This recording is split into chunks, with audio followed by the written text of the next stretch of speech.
Well, welcome for the first video podcast. So far, I've been having to do the podcast by myself. Availability. I put up a audio podcast, but this is the first video. And no, I haven't been trying to hide my face. It's just things just didn't work to make it audio video.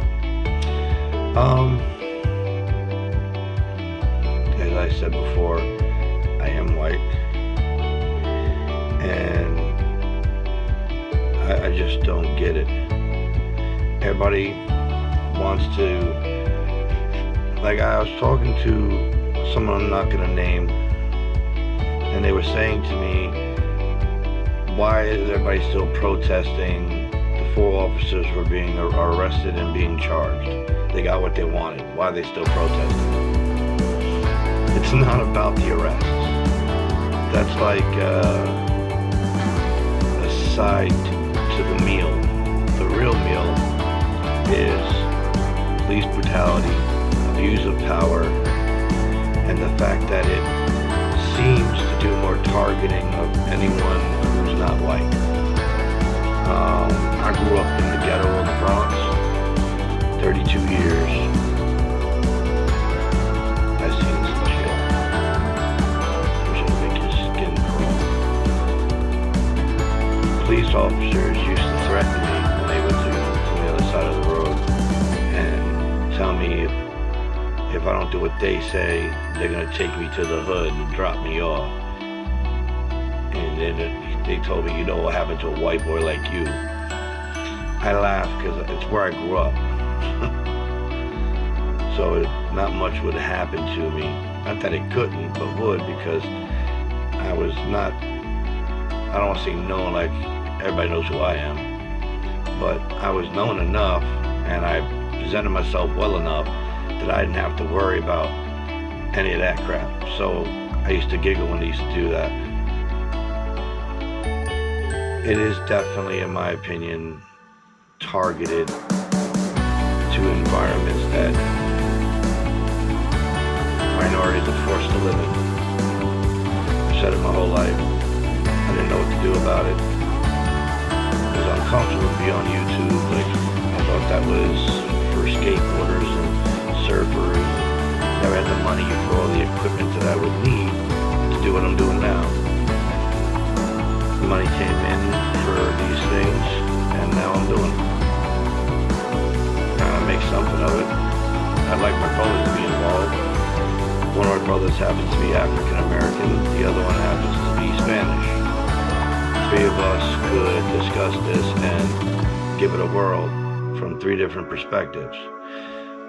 We all grew up in the ghetto, all lived in poverty and poorish environments. We've all been chased by the cops, shot at by the cops, shot at by each other. Not me and my brothers, but other people from the neighborhood shot at us. I've been picked on merely because I'm white. And you know, it's funny, I always thought it was a shame. What did my skin color have to do with this? What does skin color have to do with any of this, honestly?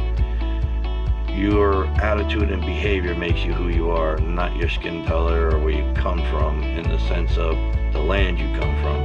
Maybe the people you come from, but they could be black, white, Chinese, Spanish, it doesn't matter. It's how that people was brought up by each other. I was taught family comes first, but not only. I was taught to be selfless, and I learned to be selfless. Because some people were very selfless towards me and inspired me to try to be that way.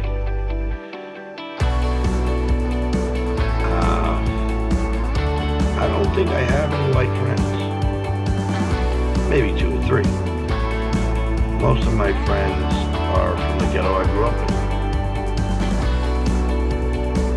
We've never had a racial problem. I've had problems with them, they've had problems with me, but our nationalities, race, never had anything to do with it. looked at my black friend like, oh, you're this way because you're black. Whether or not it was a stereotype to society, to me, it was just, all right, you're you. Your nationality had nothing to do with it.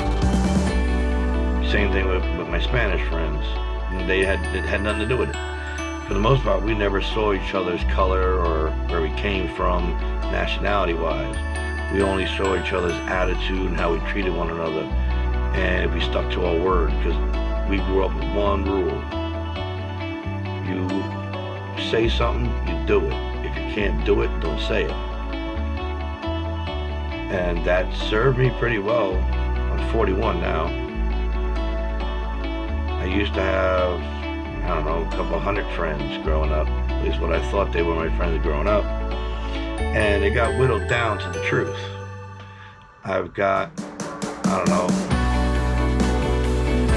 20 or 30 people that I consider family, that were friends, and then I have blood relatives. Now, they're the same, but yet they're different. My friends that became family earned it, like I earned theirs.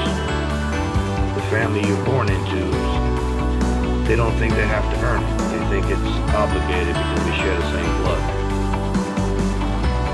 But if we don't share the same blood, then blood means nothing.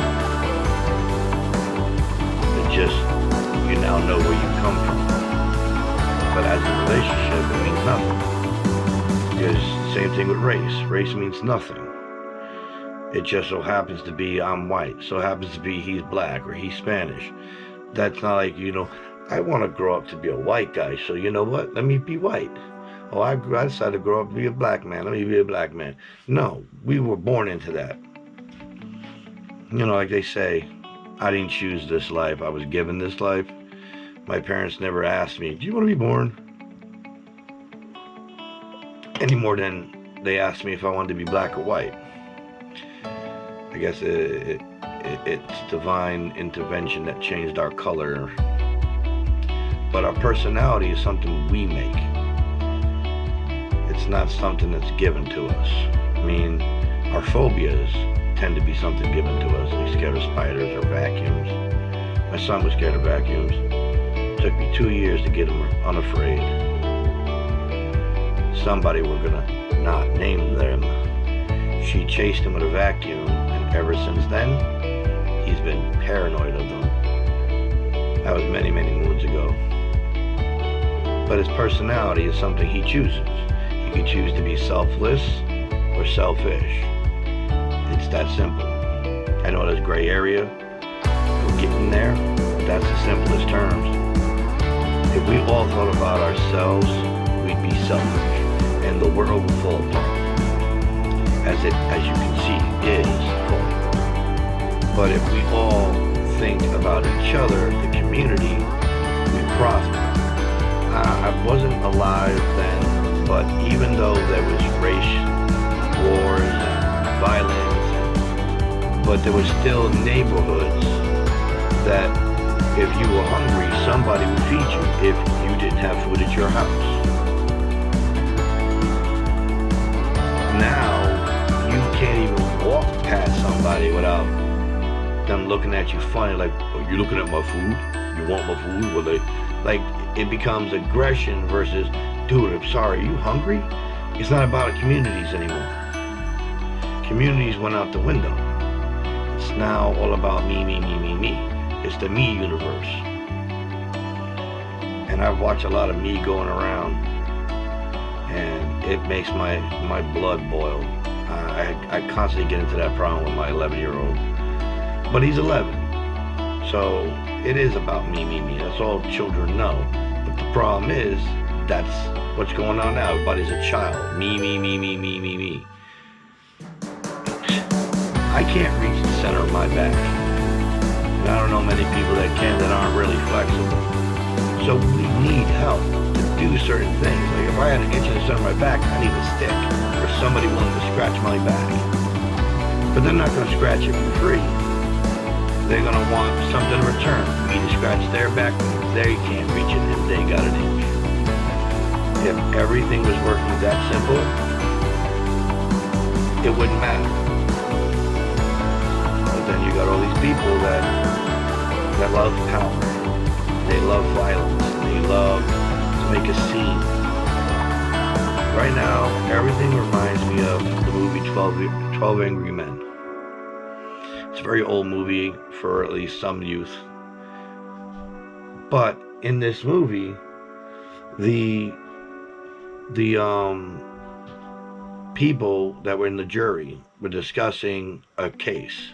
Now, you didn't get to see the case, but you got to hear the case through the jurors. There was a woman that swore she saw something, and a guy from across the street through a subway train. Like, once you dissected all their testimony, they all wanted to just be part of something. The woman, the guy mentioned that she had these marks underneath her eyes, which you only get from glasses, not sunglasses, actual eyeglasses for seeing. And she was dressed in 20s outfits, but she was in her mid to late 40s. And her hair was all done up. That looks like somebody who just wants to be part of the limelight. So it turns out that she couldn't have seen anything, but she said she did. And a few other circumstances. People just want to see drama because, like the news doesn't like reporting happy-go-lucky stuff because it's not entertaining. So people want to be entertained, and apparently we've become a very violent society. And I'm not going to act like I'm not one of them to a degree. Like, I like watching violent movies. I like the, cop gone rogue to save somebody's life. But I wouldn't want to see that kind of violence outside my window. Or even down the block, or even in another country. I would defend my country, I would defend my house, I would defend my family. But that's as far as I'm going to go. I don't want to see people bloody and death in the street. Apparently, there's a lot of people out there that want to see that. To the point is, they hide amongst protesters, starting riot act behavior and looting, because not one of them had signs. They were just looting. Protesters had signs. They were cheering on a cause, a just cause of injustice, ironically. But these people, they weren't saying anything. They were just doing stuff. Made me sick. I don't condone that kind of violence. Defending yourself, your family, your home, yes. Looting just because you're angry? Don't condone that. Sometimes you have to combat violence with violence because there's no other choice. But there was a choice to loot innocent people's stores, innocent houses, or wherever else they were looting. There was no reason for that. They were innocent. When you pick on the innocent, you're no better than the people you're accusing of attacking the innocent. That's why I know it wasn't the protesters that were looting.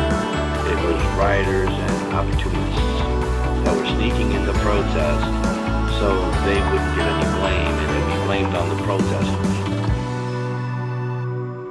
Such ignorance. Like I said before, no home training. Now, when I was growing up, I didn't have the greatest home training from my parents. My mother and father were novices in the way of life. And it's funny. I got most of my training from blacks and Spanish. I grew up with them, but when I was in school in Pennsylvania, all the teachers and all the staff, more of the staff that watched us all the time, they happened to be black and they were into gospel and, they were into stepping, and they taught me what it was to be a man. Not my own father. Complete strangers that happened to be African American. I don't think that played a part, but I was mostly raised by them. And they taught me that if you can't back up your word, then you ain't shit. But one thing you do is back your word up, no matter what it is. And I give you a quick example. My son, I told him if he runs away from me from the store again, we're done. He's staying with his mother, and I'm not dealing with him no more.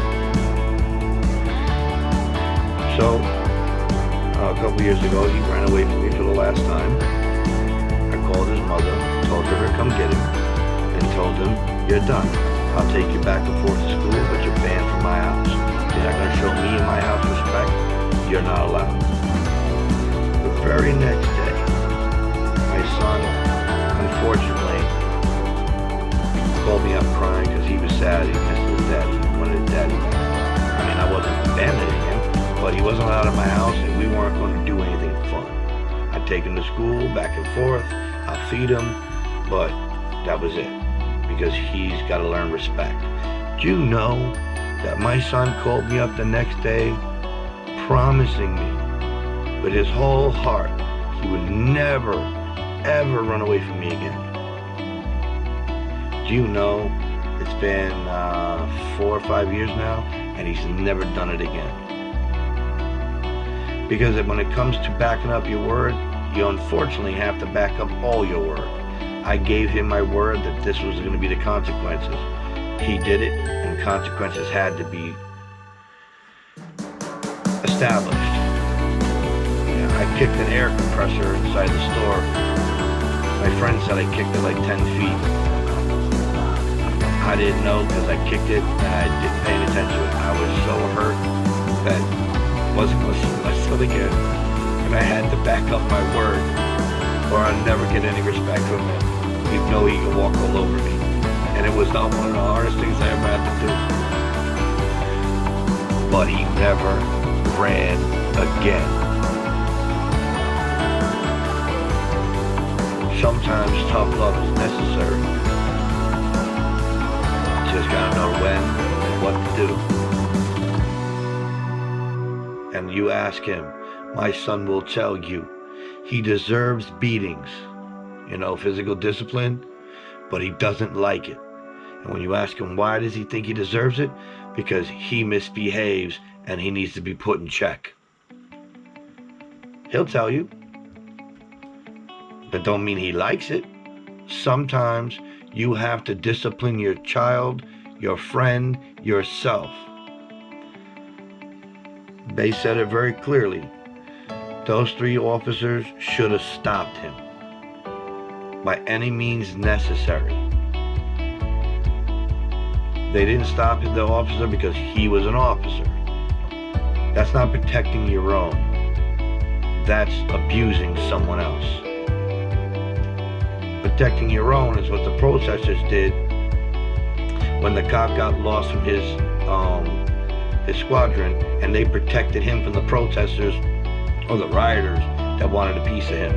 That's protecting your own, because the cop is ours. Cops are not robots. They're human beings. They're from our communities. We used to work together. And then people got power hungry and ruined it all. So heart-wrenching. I tell my son, I'm sorry. It's not that I don't want you. I'm happy as hell you're here, but I'm sorry I brought you into a world like this. Maybe one day we can change it. Maybe you can change it. But right now, I'm sorry you have to live through this. And yes, he's white too. His mother's white, I'm white, and he's going to be targeted by those who blame him for something he had nothing to do with. I've been jumped by multiple races, and I never said, that's right, this is why you can't trust this so-and-so race. I was beaten by 7 people, and I never blamed their race. I never blamed their family. I blamed them. As men, they weren't men. They were animals. But what do I know? I'm white and stupid and like mayonnaise. I don't know what I'm gonna do by all this, but not alone. That's all I can say. Not alone. I believe the same things that I deserve, everyone deserves, no matter where they come from. Like the country we live in stated, no matter race, creed, orientation, freedom. You know what they say, freedom isn't free. I know it's not my fault, but I'm sorry that we all just can't get along. Maybe one day, I have high hopes for my generations to follow, that one day we can all get along. I thought we were getting along. I know there was massive racism. I didn't think it was gone because I don't think you can get rid of racism. Everybody's going to have a prejudice now and again. We can get rid of abuse of power. But I thought we were getting along. And there was just high hopes. I knew better. I'm not blind. I'm not naive either. I just had high hopes that the little indiscretions, the big indiscretions would have been handled and we can go back to being human freaking beings.